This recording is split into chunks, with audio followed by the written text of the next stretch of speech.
નમસ્તે વિદ્યાર્થી મિત્રો, ગયા લેક્ચરમાં આપણે પ્રાચીન ભારતીય સાહિત્ય વિશે અભ્યાસ કર્યો. આજે આપણે મધ્યકાલીન સાહિત્ય વિશે અભ્યાસ કરીશું. મધ્યકાલીન સાહિત્યમાં વાત કરીએ તો ઉત્તર ભારતમાં મધ્યયુગની શરૂઆતમાં સંસ્કૃત સાહિત્યની ભાષા બની રહી, એટલે કે સંસ્કૃત ભાષા એ સાહિત્યની ભાષા બની હતી. ઉત્તર ભારતમાં મધ્યયુગની શરૂઆતમાં તો સંસ્કૃત ભાષા એ સાહિત્યની ભાષા બની હતી. આ યુગમાં એટલે કે મધ્યયુગમાં કાશ્મીરમાં બે મહાન ગ્રંથો રચાયા, જેમાં પહેલો છે સોમદેવનો કથા સરિત સાગર. પહેલો કયો ગ્રંથ છે? સોમદેવનો કથા સરિત સાગર. અને બીજો છે કલ્હણનો રાજતરંગિણી. એમાં રાજતરંગિણી કાશ્મીરના ઇતિહાસને આલેખતો મહત્વપૂર્ણ ગ્રંથ છે. સાચા અર્થમાં તે ભારતનો સર્વપ્રથમ ઐતિહાસિક ગ્રંથ છે. એટલે પ્રશ્ન પૂછી શકાય કે મધ્યયુગમાં કાશ્મીરમાં કયા બે મહાન ગ્રંથો રચાયા? તો કથા સરિત સાગર અને રાજતરંગિણી. કથા સરિત સાગરના લેખક કોણ હતા? તો સોમદેવ. અને રાજતરંગિણી કોને લખ્યો હતો? રાજતરંગિણી ગ્રંથ કોને લખ્યો હતો? તો કલ્હણ. હવે રાજતરંગિણી એ કાશ્મીરના ઇતિહાસને આલેખતો મહત્વપૂર્ણ ગ્રંથ ગણાય છે. પ્રશ્ન એમ પણ પૂછે, કાશ્મીરના ઇતિહાસને આલેખતો અત્યંત મહત્વપૂર્ણ ગ્રંથ કયો? તો રાજતરંગિણી. અને સાચા અર્થમાં રાજતરંગિણી જે ગ્રંથ છે એ સાચા અર્થમાં ભારતનો સર્વપ્રથમ ઐતિહાસિક ગ્રંથ માનવામાં આવે છે. આ સમયની બીજી મહત્વની રચના જયદેવનું ગીત ગોવિંદ છે. પ્રશ્ન પૂછી શકે કે મધ્યયુગમાં ગીત ગોવિંદની રચના કોને કરી? તો જયદેવ. અથવા જયદેવની રચના કઈ છે તો પણ પૂછી શકે, એ રીતે પણ પૂછી શકે. આ સમયની બીજી મહત્વની રચના જયદેવનું ગીત ગોવિંદ છે, જેની ગણના સંસ્કૃતમાં સુંદરમાં સુંદર કાવ્યગ્રંથોમાં થાય છે. પ્રશ્ન પૂછી શકે આ રીતે પણ કે સંસ્કૃતના સુંદરમાં સુંદર કાવ્યગ્રંથોમાં કોની ગણના થાય છે? તો ગીત ગોવિંદની. ગીત ગોવિંદના રચયિતા કોણ છે? તો જયદેવ. આ સમયે અપભ્રંશ થયેલી ભાષામાંથી આધુનિક ભારતીય ભાષાનો વિકાસ શરૂ થયો. અપભ્રંશ થયેલી ભાષામાંથી આધુનિક ભારતીય ભાષાનો વિકાસ થયો. વિવિધ જે ભાષા છે જેમ કે સંસ્કૃત ભાષા છે, એમાંથી થોડા ફેરફાર થઈને અન્ય ભાષામાં લેવામાં આવે એ પ્રમાણે. તો અપભ્રંશ થયેલી જે ભાષા છે એના મૂળ સ્વરૂપને બદલીને જે ભાષા બને છે એ આધુનિક ભારતીય ભાષાઓનો પણ વિકાસ થયો. કવિ ચંદ બરદાઈ રચિત પૃથ્વીરાજ રાસો હિન્દી સાહિત્યનો પ્રારંભિક ગ્રંથ છે. કવિ ચંદ બરદાઈએ રચિત પૃથ્વીરાજ રાસો. પ્રશ્ન પૂછી શકે પૃથ્વીરાજ રાસોના રચયિતા કોણ છે? તો કવિ ચંદ બરદાઈ. પૃથ્વીરાજ અને કવિ ચંદ બરદાઈ બંને મિત્રો હતા. એમની આ વાર્તા છે. વાર્તા ઘણી લાંબી છે. આપણે અભ્યાસક્રમ તરફ આગળ વધીએ છીએ માટે બહુ વિસ્તારથી આપણે જતા નથી. તો હિન્દી સાહિત્યનો પ્રારંભિક ગ્રંથ ગણાય છે પૃથ્વીરાજ રાસો. આ પૂછી શકે પ્રશ્ન, હિન્દી સાહિત્યનો પ્રારંભિક ગ્રંથ કયો છે? તો પૃથ્વીરાજ રાસો. પૃથ્વીરાજ રાસોની રચના કોને કરી? તો કવિ ચંદ બરદાઈ. પૃથ્વીરાજ ચૌહાણના વીરતાપૂર્ણ કાર્યોનું વર્ણન કરતા આ ગ્રંથની રચનાથી હિન્દી સાહિત્ય જગતમાં વીરગાથા યુગનો પ્રારંભ થયો. એટલે કે જે કવિ ચંદ બરદાએ લખી પૃથ્વીરાજ રાસો, એમાં શાનું વર્ણન થયું છે? પૃથ્વીરાજ ચૌહાણની વીરતાનું વર્ણન થયું છે, એમની બહાદુરીનું વર્ણન થયું છે, વીરતાપૂર્ણ કાર્યોનું વર્ણન થયું છે. તો આ ગ્રંથની રચનાથી હિન્દી સાહિત્ય જગતની વાત છે, તેમાં વીરગાથાનો પ્રારંભ શરૂ થયો. વીરગાથા એટલે વીરોની વાર્તા, વીરોની કથા, વીરોની ગાથા કરવામાં આવી. તો આ સમયથી વીરો એટલે કે બહાદુર વ્યક્તિઓની, મહાન વીર લોકોની વાતોની એટલે કે એમની કથાનો પ્રારંભ થયો. આ સમયે દક્ષિણ ભારતમાં સંસ્કૃત સાહિત્યની મોટા પ્રમાણમાં રચના થઈ. એ સમયમાં એટલે કે મધ્યયુગમાં દક્ષિણ ભારતમાં સંસ્કૃત સાહિત્યની મોટા પ્રમાણમાં રચના થઈ, જેમાં શંકરાચાર્યનું ભાષ્ય એ મુખ્ય છે. પ્રશ્ન પૂછાય, ભાષ્યની રચના કોને કરી? તો શંકરાચાર્ય. આ સમયમાં દ્રવિડ કુળની ભાષાઓનો વિશેષ વિકાસ થયો હતો. એ દ્રવિડ કુળની જે ભાષાઓ હતી તેનો વિકાસ પણ સારો થયો હતો. આપણે અગાઉ પણ જોઈ ગયા કે દ્રવિડ કુળની ભાષાઓ કઈ છે? તો 4 ભાષાઓ જે ધોરણ 9માં પણ આપણે જોઈ ગયા છીએ: તમિલ, તેલુગુ, કન્નડ ને મલયાલમ. તો એ સમયમાં એટલે કે મધ્યયુગમાં દ્રવિડ કુળની ભાષાઓનો પણ વિકાસ સારો થયો હતો. થોડા સમય સુધી કન્નડ સાહિત્ય પર જૈન ધર્મની ગાઢ અસર જોવા મળી. જે 4 ભાષાઓ છે દ્રવિડ કુળની, એમાં કન્નડ પણ આવે છે, તમિલ, તેલુગુ, કન્નડ અને મલયાલમ. તો એમાં થોડા સમય સુધી કન્નડ સાહિત્ય પર જૈન ધર્મની ગાઢ અસર પડતા કવિ પંપાએ કન્નડ સાહિત્યમાં જૈન ધર્મની અસર થઈ. અને જૈન ધર્મની અસર હોય તો જૈન તીર્થંકરોની વાત આવે છે. તો જૈન તીર્થંકરો જે 24 તીર્થંકરો છે, એમાં જે તીર્થંકરો છે, અમુક તીર્થંકરો વિશે એમને રચનાઓ કરી છે. તો કન્નડ સાહિત્ય પર જૈન ધર્મની અસર પડતા કવિ પંપાએ આદિ પુરાણની રચના કરી. હવે જે 24 તીર્થંકરો છે જૈન ધર્મના, એમાં પહેલા છે વૃષભદેવ. પણ વૃષભદેવને આદિનાથ તરીકે પણ ઓળખવામાં આવે છે. તો તેમના ઉપરથી આદિ પુરાણની રચના કરી. 16મા જૈન તીર્થંકરનું જીવન આલેખતું શાંતિ પુરાણ એ કવિ પોન્નાએ તૈયાર કર્યું. પંપાએ કયું તૈયાર કર્યું? આદિ પુરાણ. જે જૈન તીર્થંકરોમાં પ્રથમ તીર્થંકર છે, જે વૃષભદેવના નામથી પણ ઓળખાય છે, આદિનાથના નામથી. આદિનાથ કહો કે વૃષભદેવ કહો, એક જ છે. એમના નામથી આદિ પુરાણની રચના કરી કવિ પંપાએ. હવે પોન્નાએ કઈ રચના કરી? તો શાંતિ પુરાણ. શાંતિનાથ જે જૈન ધર્મના 16મા જૈન તીર્થંકર છે, તેમના નામ ઉપરથી શાંતિ પુરાણની રચના કરી. આ ઉપરાંત રન્નાએ અજીતનાથ પુરાણ નામની કૃતિઓ રચી. અજીતનાથ એ બીજા નંબરના જૈન તીર્થંકર છે. તો રન્નાએ અજીતનાથ પુરાણ નામની કૃતિઓ રચી. એ યુગના કવિઓ પંપા, પોન્ના અને રન્નાને પ્રારંભિક કન્નડ સાહિત્યની ત્રિપુટી તરીકે ઓળખવામાં આવે છે. પ્રશ્ન પૂછી શકે કે કન્નડ સાહિત્યની ત્રિપુટી એટલે કે પ્રારંભિક કન્નડ સાહિત્યની ત્રિપુટી તરીકે કયા કવિઓને ઓળખવામાં આવે છે? તો પંપા, પોન્ના અને રન્ના. એમાં પંપાની કઈ કૃતિ છે? આદિપુરાણ. પોન્નાની શાંતિ પુરાણ અને રન્નાની અજીતનાથ પુરાણ. કવિ કંબલે તમિલ ભાષામાં રામાયણની રચના કરી. પ્રશ્ન પૂછી શકે કે તમિલ ભાષામાં રામાયણની રચના કોને કરી? તો તે કવિ કંબલે. આ ઉપરાંત તમિલ ભાષામાં અન્ય પ્રસિદ્ધ સાહિત્ય પણ રચાયેલું છે. આ બહુ ટૂંકમાં માહિતી આપી છે આપણને, પણ આ ઉપરાંત પણ ઘણું એવું સાહિત્ય તમિલ ભાષામાં પણ રચાયું છે. હવે જોઈએ કે ભારતીય ભાષાઓનો વિકાસ અને સાહિત્યિક કૃતિઓની રચના દિલ્હી સલ્તનત કાળમાં વેગીલી બની. હિન્દી ભાષાના 2 સ્વરૂપ વ્રજ અને ખડી બોલીનો પણ સાહિત્યિક રચનાઓમાં વિનિયોગ થયો. હવે આપણને એમ થાય કે ભાઈ વ્રજ અને ખડી બોલી શું છે? જેમ કે ગુજરાતી ભાષા છે, તો એ ભાષામાં અનેક બોલીઓ છે. આપણે પણ અગાઉ પણ જોઈ ગયા છીએ. જેમ કે ગુજરાતી ભાષાની અનેક બોલીઓની વાત કરીએ તો સુરતી બોલી, કાઠિયાવાડી બોલી વગેરે જે બોલીઓ છે, જે વિવિધ પ્રદેશોમાં, વિવિધ સ્થાનિક વિસ્તારોમાં રહેતા લોકો બોલે છે, તો એને આપણે બોલી કહીએ છીએ. અને એનું જે મોટું સ્વરૂપ છે, ઉચ્ચ સ્વરૂપ છે, શિસ્ત સ્વરૂપ છે, શુદ્ધ સ્વરૂપ છે, એને આપણે ભાષા કહીએ છીએ.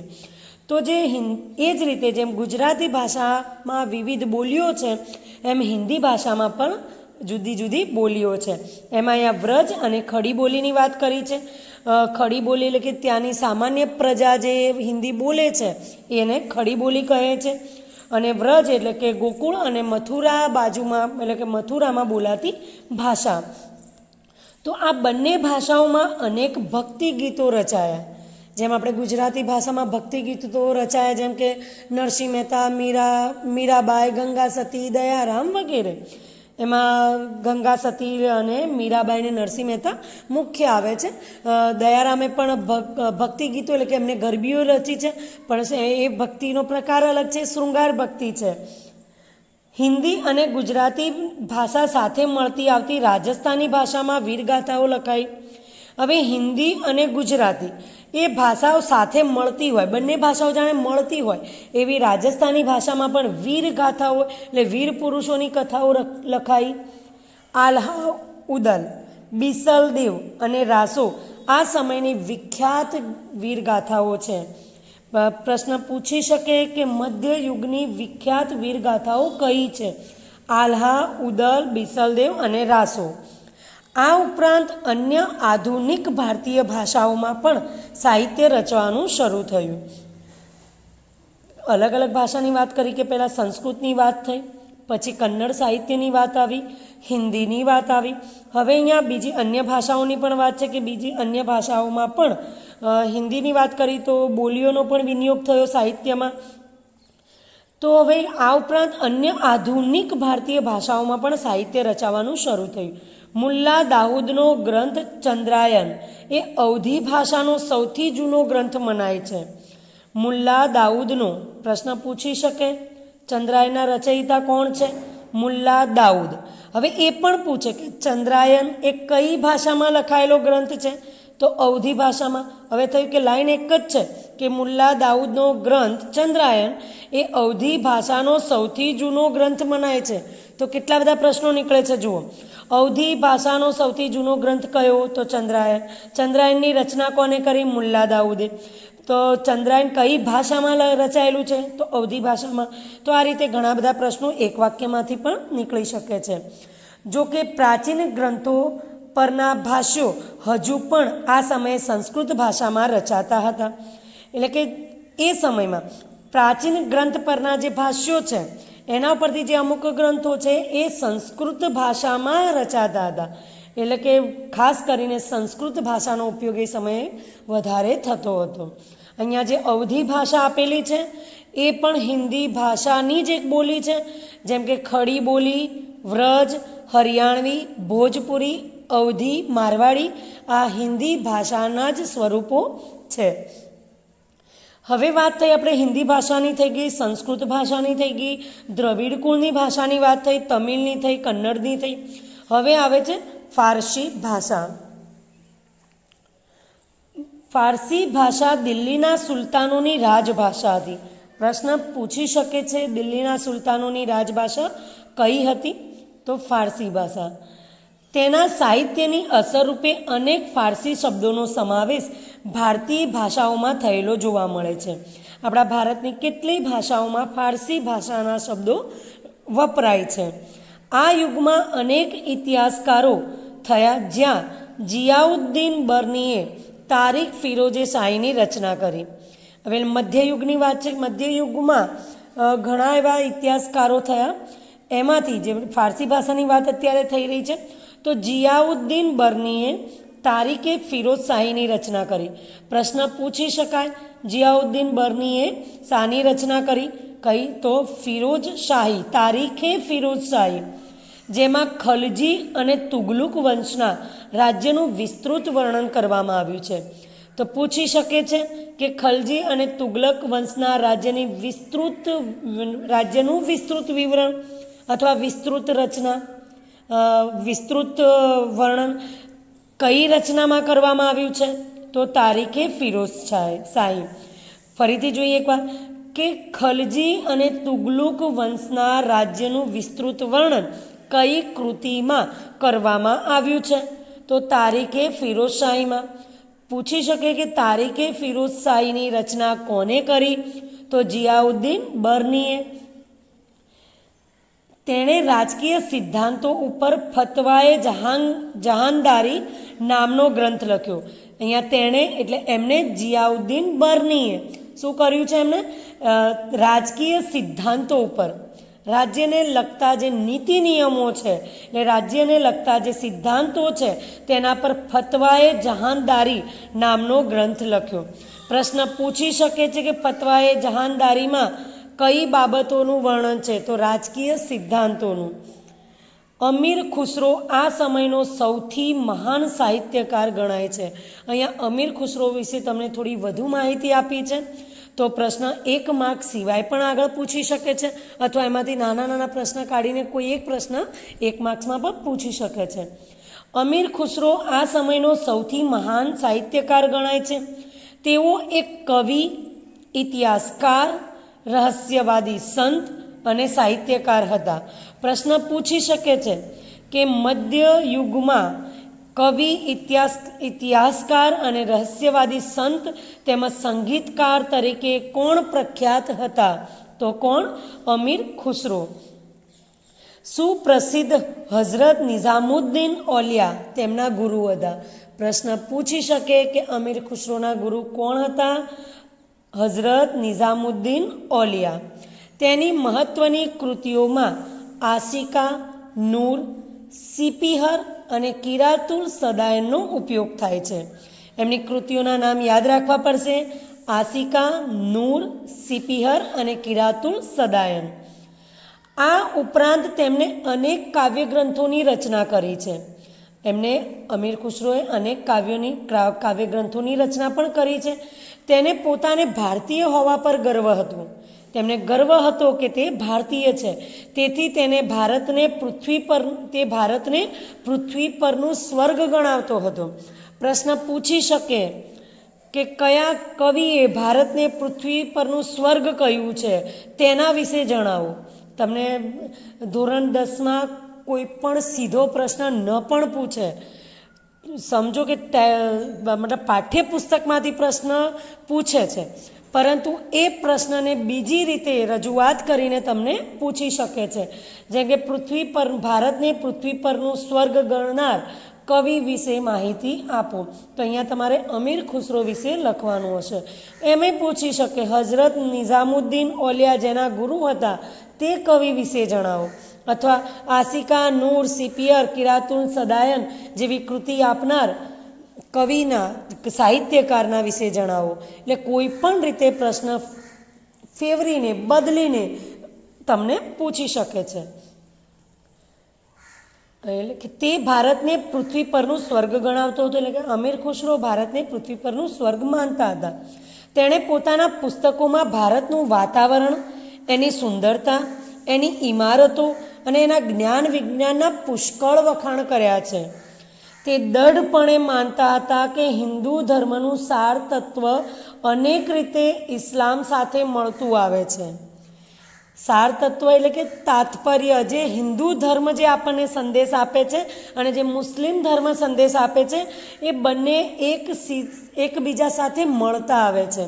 ધર્મ ચાહે કોઈ પણ હોય, પણ સંદેશ, એનો હેતુ માનવતાનો જ હોય. એટલે અહીંયા અમીર ખુસરો માનતા હતા, દૃઢપણે માનતા હતા કે હિન્દુ ધર્મનું સાર તત્વ એટલે કે એનું તાત્પર્ય, એનો હેતુ અનેક રીતે ઇસ્લામ ધર્મ સાથે મળતો આવે છે. તે દિલ્હીની આજુબાજુ બોલવામાં આવતી ભાષાને હિન્દવી કહેતા. પ્રશ્ન પૂછી શકે છે કે દિલ્હીની આજુબાજુમાં બોલવામાં આવતી ભાષાને હિન્દવી તરીકે કોણ ઓળખાવતું? તો અમીર ખુસરો. અથવા પૂછે કે અમીર ખુસરો દિલ્હીની આજુબાજુ બોલવામાં આવતી ભાષાને શું કહેતા? તો હિન્દવી.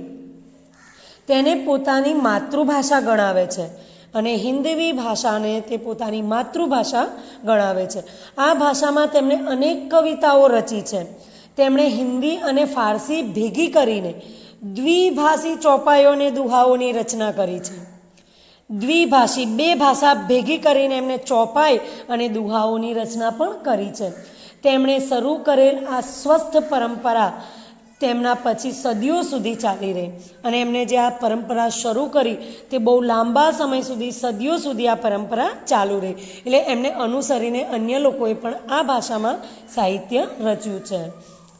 હવે છે કે પ્રાદેશિક ભાષાઓ અને તેના સાહિત્યને પ્રાદેશિક શાસકોએ વેગ આપ્યો. ભક્તિ માર્ગના સંતોએ લોકોની ભાષામાં ઉપદેશ આપ્યો. ભક્તિ માર્ગના સંતો, એ વખતે ઘણા સંત થઈ ગયા જે ભક્તિ, જે મોક્ષ, જે પરમાત્માની વાત લોકો સમક્ષ મૂકતા હતા. તો એમને પણ લોકોની ભાષામાં, લોકો જે ભાષા સમજી શકે છે, જે ભાષા બોલે છે એ ભાષામાં એમને ઉપદેશો આપ્યા. તેમાં કબીર જેવા અનેક સંત કવિઓનો સમાવેશ થાય છે. તે વખતે ભોજપુરી અને અવધી હિન્દી ભાષાની મુખ્ય બોલીઓ હતી. આપણે અગાઉ વાત કરી એમ જ કે ખડી બોલી, હિરિયાણવી, ભોજપુરી, અવધી, મારવાડી, વ્રજ આ હિન્દી ભાષાની બોલીઓ છે. એમાં મુખ્ય બોલી ભોજપુરી અને અવધી હતી. આ મધ્યયુગની વાત છે. કબીરની રચનાઓ મુખ્યત્વે સધુકડી બોલીમાં છે. કવિની રચનાઓ મુખ્યત્વે સધુકડી બોલીમાં રચાયેલી છે. તેના દોહરાઓ લોક સાહિત્યનું અંગ બન્યા છે. અહીંયા સધુકડી બોલી પણ તે જ છે, એની પેટા પ્રકાર છે, એનું સ્વરૂપ જ છે. તો કબીરની રચનાઓ મુખ્યત્વે સધુકડી બોલીમાં છે. તેના દોહરાઓ લોક સાહિત્યનું અંગ બન્યા છે. લોક સાહિત્ય, આ લોક સાહિત્યનો અર્થ થાય છે કે લોકોનું સાહિત્ય, જેમાં લોકોની સરળ ભાષામાં લોકો જે રીતે બોલે છે, લોકો જે રીતે સમજે છે એ સાહિત્ય, એટલે પછી પદ્યમાં હોય કે ગદ્યમાં પણ હોય, તો એ દોહરાઓ જે છે લોક સાહિત્યનું અંગ બન્યા છે. મલિક મુહમ્મદ જાયસીએ અવધીમાં પદ્માવત નામનું મહાકાવ્ય લખ્યું. પૂછી શકે કે પદ્માવત નામનું મહાકાવ્ય કોને લખ્યું અને કઈ ભાષામાં? તો મલિક મુહમ્મદ જાયસીએ પદ્માવતની રચના કરી. એ મહાકાવ્ય છે અને તે અવધી ભાષામાં લખાયેલું છે. આ ઉપરાંત તુલસીદાસનો પ્રસિદ્ધ ગ્રંથ રામચરિતમાનસ આ સમયે અવધી ભાષામાં લખાયો. ફરીથી પૂછી શકાય કે ભાઈ રામચરિતમાનસની રચના કોને કરી? તો તુલસીદાસે. રામચરિતમાનસ કઈ ભાષામાં લખાયેલું છે? તો અવધી ભાષામાં. આ યુગમાં અવધી ભાષાના બીજા કવિઓ પણ થયા. એટલે અહીંયા આપણને હિન્દી ભાષા, એની વિવિધ બોલીઓ વિશેની વાત છે. આ યુગમાં હિન્દી ઉપરાંત બીજી ભાષામાં પણ સાહિત્ય રચાયું. બંગાળના સુલતાનોના આશ્રયે રહીને કૃતિવાસે બંગાળીમાં રામાયણ અને પ્રસિદ્ધ કવિ ચંડીદાસે સેંકડો ગીતો રચ્યા. અનેક ગીતો રચ્યા છે. સેંકડો ગીતો રચનાર ચંડીદાસ પણ બંગાળી ભાષામાં લખે છે અને કૃતિવાસે બંગાળી ભાષામાં રામાયણની રચના કરી. હવે આપણને પ્રશ્ન થાય, બંગાળી ભાષામાં રામાયણ તો કોની વાત આવી? કૃતિવાસ. આગળ એક આવો પ્રશ્ન ગયો, તમિલ ભાષામાં રામાયણ કોને રચ્યું? તો કવિ કંબલે. જ્યારે આપણે કોઈ એક પ્રશ્ન પૂછીએ છીએ તો ત્યારે એના રિલેટેડ કોઈ આગળ આપણે શીખી ગયા છીએ તો એને પણ યાદ કરવું જરૂરી છે. તો આપણી જે કન્ફ્યુઝન છે એ દૂર થાય છે. તો આ યુગમાં એટલે કે મધ્યયુગમાં હિન્દી ઉપરાંત બીજી ભાષામાં પણ સાહિત્ય રચાયું. બંગાળના સુલતાનના આશ્રયે રહીને કૃતિવાસે બંગાળી ભાષામાં રામાયણની રચના કરી અને પ્રસિદ્ધ કવિ ચંડીદાસે સેંકડો ગીતો રચ્યા. બંગાળમાં સંત ચૈતન્યથી ભક્તિ ગીતો લખવાની પરંપરા શરૂ થઈ. જેમ આપણે અહીંયા નરસિંહ મહેતા મીરાબાઈને લખતા હતા તે પ્રમાણે બંગાળમાં સંત ચૈતન્યથી ભક્તિ ગીતો લખવાની શરૂઆત થઈ. પ્રશ્ન પૂછી શકે કે બંગાળમાં ભક્તિ ગીતો લખવાની પરંપરા કોને શરૂ કરી? તો સંત ચૈતન્ય. નરસિંહ મહેતાએ ગુજરાતીમાં, નામદેવ તથા એકનાથે મરાઠીમાં ભક્તિ ગીતો રચ્યા. ફરીથી જુઓ, 3 ભાષાનો આવી ભક્તિ ગીતોની વાત થઈ. તો ગુજરાતીમાં કોણ આવ્યું? નરસિંહ મહેતા. બંગાળમાં કોણ આવ્યું? બંગાળી ભાષામાં ચૈતન્ય અને મરાઠીમાં એકનાથ. આ બધા જ ભલે પ્રકરણ નાનું લાગે છે પણ પ્રશ્નો અહીંયા બહુ બધા છે, પણ પ્રશ્નો રસપ્રદ છે, કંટાળો આવે તેવા છે નહીં. તમારા માટે 4 માર્ક્સથી 3 થી 4 માર્ક્સ આ એક પાર્ટ કવર કરે છે. તો ધ્યાનથી સમજો અને એક એક પ્રશ્નોને યાદ રાખવાની કોશિશ કરો. સમજીને આગળ વધશો તો ઝડપથી યાદ રહેશે. જૈનુલ અબિદીનના આશ્રયે કાશ્મીરમાં મહાભારત અને રાજ તરંગિણી જેવા અનેક સંસ્કૃત ગ્રંથોનો ફારસીમાં અનુવાદ થયો. ફરીથી જોઈએ, જૈનુલ અબિદીન શબ્દ યાદ રાખવાનો. જૈનુલ અબિદીનના આશ્રયે એટલે એમના સપોર્ટથી, એમના આશ્રયથી કાશ્મીરમાં મહાભારત અને રાજ તરંગિણી જેવા અનેક સંસ્કૃત ગ્રંથોનો ફારસીમાં અનુવાદ થયો. આપણે આ બંને ગ્રંથો વિશે આગળ જોયું ને, કે ભાઈ કથા સરિત સાગર રાજ તરંગીણીની વાત થઈ અને અહીંયા મહાભારત ઉમેર્યું છે કે કાશ્મીરમાં મહાભારતની વાત છે. આગળ આપણે રાજ તરંગીણી કલ્હણનું અને સોમદેવનું કથા સરિત સાગર જોઈ ગયા. એમાં અહીંયા કલ્હણના રાજ તરંગીણીની વાત છે અને કાશ્મીરમાં જે મહાભારત રચાયું એમાં જેનું અબિદ્દીને એમની મદદથી એ સંસ્કૃત ગ્રંથોનો ફારસી ભાષામાં અનુવાદ થયો. હવે પ્રશ્ન એમ પૂછી શકે કે કાશ્મીરમાં મહાભારત અને રાજ તરંગીણી જેવા ગ્રંથોનો સંસ્કૃતમાંથી બીજી કઈ ભાષામાં અનુવાદ થયો? ફારસી ભાષામાં. કોના આશ્રયથી? તો જૈનુલ અબિદ્દીનના આશ્રયથી, એટલે કે એમની મદદથી. હવે છે કે વિજયનગરના સમ્રાટોના શાસનકાળમાં સંસ્કૃતનો વિકાસ સારો રહ્યો. આમ છતાં આ યુગ તેલુગુ સાહિત્યના વિકાસનો મહત્વપૂર્ણ કાળ ગણાય છે. વિજયનગરના સમ્રાટોનો જે સમય હતો એ સમયે સંસ્કૃત ભાષાનો વિકાસ થયો, પરંતુ તેલુગુ સાહિત્યનો વિકાસ પણ મહત્વનો ગણાય છે. વિજયનગરનો મહાન સમ્રાટ કૃષ્ણદેવરાય તેલુગુ અને સંસ્કૃત ભાષાના લેખક હતા. પ્રશ્ન પૂછી શકે છે કે કૃષ્ણદેવરાય એ કઈ ભાષાના લેખક હતા? તો તેલુગુ અને સંસ્કૃત. વિજયનગરના કયા સમ્રાટ તેલુગુ અને સંસ્કૃત ભાષાના લેખક હતા? તો સમ્રાટ કૃષ્ણદેવ રાય. તેમણે આમુક્ત માલ્યદા ગ્રંથની રચના કરી. પ્રશ્ન પૂછી શકે આમુક્ત માલ્યદાની રચના કોને કરી અથવા કૃષ્ણદેવરાયની રચના જણાવો. તો આમુક્ત માલ્યદા. મુઘલ શાસન દરમિયાન વાસ્તુકલા અને અન્ય કલાઓની સાથે સાહિત્યનો પણ વિકાસ થયો. વિવિધ કલાઓનો વિકાસ થયો, સાથે સાથે સાહિત્યનો પણ વિકાસ થયો. પ્રથમ મુઘલ બાબરે તુર્કી ભાષામાં તુઝુકે બાબરી નામની આત્મકથા લખી. કોને લખી? તુઝુકે બાબરી. પ્રથમ મુઘલ બાબરે. તમે અગાઉ પ્રાઇમરીમાં પણ જોઈ ગયા છો. બાબર, હુમાયુ, અકબર, જહાંગીર, શાહજહાં, ઔરંગઝેબ આ વિશે તમે ભણેલા જ છો. તો અહીંયા મુઘલ બાદશાહ બાબરે તુર્કી ભાષામાં તુઝુકે બાબરીની રચના કરી. તુઝુકે બાબરી એ શું છે? આત્મકથા છે. કોની છે? બાબરની. કઈ ભાષામાં રચાઈ છે? તુર્કી ભાષામાં. જેનું ફારસીમાં બાબરનામા નામથી ભાષાંતર કરવામાં આવ્યું. તો બાબરનામા તરીકે ભાષાંતર કયું? એની મૂળ કૃતિ કઈ? તુઝુકે બાબરી. જેનું ફારસી ભાષામાં અનુવાદ થયું તેનું નામ હતું બાબરનામા. હુમાયુની બહેન ગુલબદન બેગમે હુમાયુનામા લખ્યું. પૂછી શકે હુમાયુનામા કોને લખ્યું? તો એ છે ગુલબદન બેગમ. ગુલબદન બેગમ કોણ હતા? તો હુમાયુના બહેન. પ્રશ્ન એમ પણ પૂછી શકે હુમાયુના બહેન કોણ હતા? તેમણે કયું સાહિત્ય આપ્યું? તેમણે કઈ કૃતિની રચના કરી? એ રીતે પણ પૂછી શકે. જહાંગીરે તુઝુકે જહાંગીરી નામની પોતાની આત્મકથા લખી. અહીંયા જહાંગીરે પોતાની આત્મકથા લખી છે તુઝુકે જહાંગીરી. બાબરની છે તુઝુકે બાબરી, કે બાબરે લખી છે. જહાંગીરની છે તુઝુકે જહાંગીરી, જહાંગીરે લખી છે. અહીંયા હુમાયુનામા છે, એટલે ભૂલથી એવું ન લખાય કે હુમાયુએ લખી છે. હુમાયુનામા કોને લખી? હુમાયુની બહેન ગુલબદન બેગમે. ઔરંગઝેબ પણ સિદ્ધ હસ્તલેખક હતો. છેલ્લો મુગલ સમ્રાટ બહાદુર શાહ જફર પણ એક ઉર્દુ કવિ હતો. અહીંયા ઔરંગઝેબ વિશે પણ આપણને બહુ ટૂંકમાં માહિતી આપી છે. અને મુગલ સમ્રાટ બહાદુર શાહ જફર પણ એક ઉર્દુ કવિ હતો. તુલસીદાસ અને સૂરદાસ આ યુગમાં હિન્દી ભાષાના મહાન સાહિત્યકારો થઈ ગયા. કવિ કેશવદાસે પ્રેમ અને વિરહના વિષય પર સાહિત્ય રચ્યું. પૂછી શકે કે કવિ કેશવદાસે કયા વિષય પર સાહિત્ય રચ્યું? તો પ્રેમ અને વિરહ. હિન્દી ભાષાના મહાન સાહિત્યકારોમાં તુલસીદાસ અને સૂરદાસનું નામ પણ વખણાય છે. રહીમના દોહરા દેશના ઘણા ભાગોમાં આજે પણ પ્રસિદ્ધ છે. પૂછી શકે દેશના ઘણા ભાગોમાં આજે પણ પ્રસિદ્ધ દેશના ઘણા મોટા ભાગોમાં પ્રસિદ્ધ હોય તેવા દોહરા આપનાર કોણ? તો રહીમ. અથવા રહીમે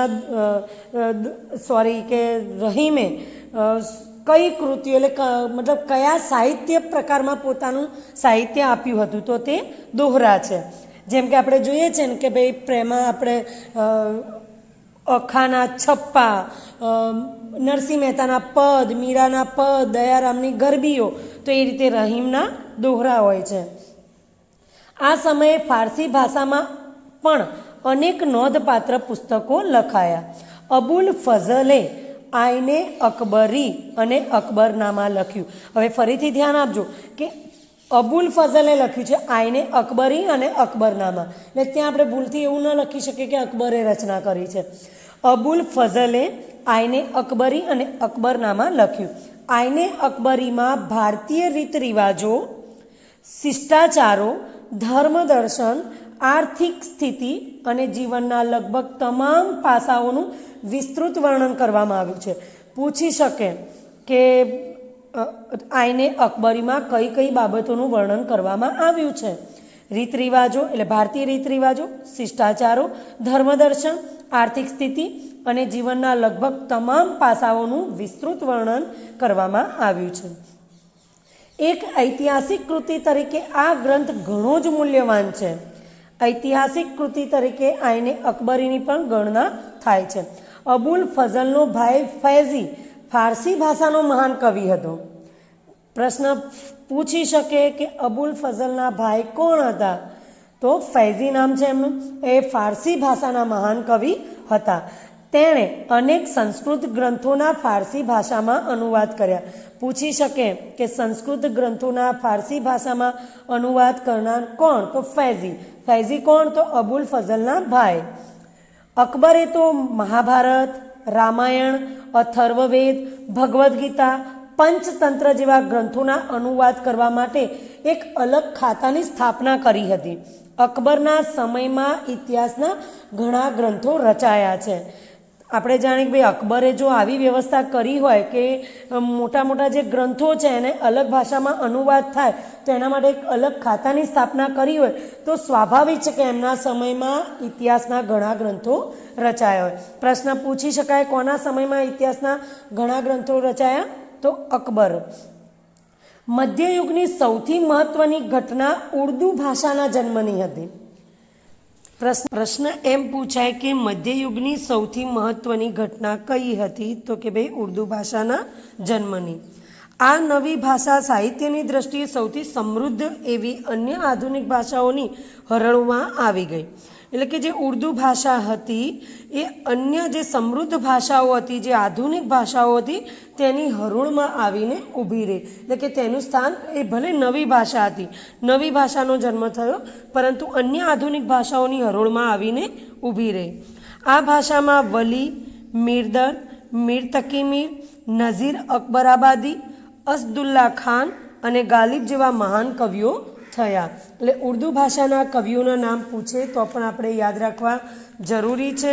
તે કવિઓમાં છે વલી, મીરદર્દ, મીર તકી મીર, નઝીર અકબરાબાદી, અસદુલ્લા ખાન અને ગાલિબ જેવા કવિઓ ઉર્દુ ભાષાના કવિઓ ગણાય છે. 18મી સદીમાં ઉર્દુ ગદ્યનો પણ વિકાસ થયો. એટલે ઉર્દુ ગદ્યનો આપણે ગુજરાતીમાં જેમ ગદ્ય અને પદ્ય જોઈએ છીએ તેમ તો 18મી સદીમાં ઉર્દુ ગદ્યનો પણ વિકાસ થયો. સંસ્કૃતના મોટા ભાગના ઐતિહાસિક ગ્રંથોનું ઉર્દુમાં ભાષાંતર થવા લાગ્યું. એટલે સંસ્કૃત ભાષાના જે ઐતિહાસિક ગ્રંથો હતા તેનું ભાષાંતર પણ ઉર્દુ ભાષામાં થવા લાગ્યું. તદુપરાંત ઉર્દુમાં અનેક મૌલિક ગદ્ય ગ્રંથો પણ તૈયાર થયા. એટલે ઉર્દુ ભાષામાં અનેક એટલે ઘણી બધી સંખ્યામાં મૌલિક ગદ્ય ગ્રંથો પણ તૈયાર થયા. એટલે કે કોઈ ઇતિહાસને લઈને પણ બીજા જ, જેમાં મોહમ્મદ હુસેન આઝાદનો દરબારે અકબરી મહત્વનો ગ્રંથ ગણાય. એટલે પ્રશ્ન પૂછી શકાય કે દરબારે અકબરીની રચના કોને કરી? તો મોહમ્મદ હુસેન આઝાદ. અથવા એમ પણ પૂછી શકે મોહમ્મદ હુસેન આઝાદની રચના કઈ છે? તો દરબારે અકબરી. તો અહીંયા મધ્યકાલીન સાહિત્યની માહિતી પૂર્ણ થાય છે. મધ્યકાલીન સાહિત્યમાં આપણે સંસ્કૃત ભાષાનું સાહિત્ય વિશે જાણ્યું, ત્યારબાદ દ્રવિડ કુળની ભાષા એવી કન્નડ ભાષા વિશે માહિતી લીધી, તમિલ ભાષાના સાહિત્ય વિશે જોયું, ત્યારબાદ હિન્દી ભાષાની વિગતવાર માહિતી લીધી. તેમાં વ્રજ બોલી, ખડી બોલી, સધુકડી બોલી અને ખાસ કરીને અવધી ભાષામાં લખાયેલા સાહિત્યની પણ આપણે માહિતી મેળવી છે.